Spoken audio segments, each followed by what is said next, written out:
Hi, hello everyone. In this video, I will show you how to send pictures as snaps on Snapchat application. So first, you just have to open your Snapchat application and make sure that this one is the latest version of Snapchat. Now, what you're going to do here is you have to take a picture or import that image that you want to send to your friend.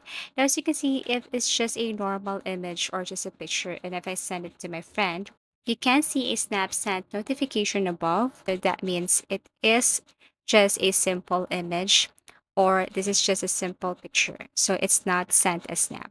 In order for you to send this as a snap, what you're going to do is go back to camera icon, go to filters, tap this search icon right here.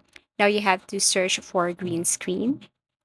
Click this green screen right here. And then after that, take a picture or import that picture from your gallery. So let's just say this one right here. So tap this green button. This is what it looks like. And then after that, click send to and then send this to that specific friend. You will see that if you send this, a notification above will say snap sent. Basically, that's how you know that this picture is sent as snap and not just a normal picture. So I do really hope that this video helped you. If it does, then please do like and subscribe. And if you want to create or if you want us to do some tutorials, please do comment down below. See you again in our next video tutorials.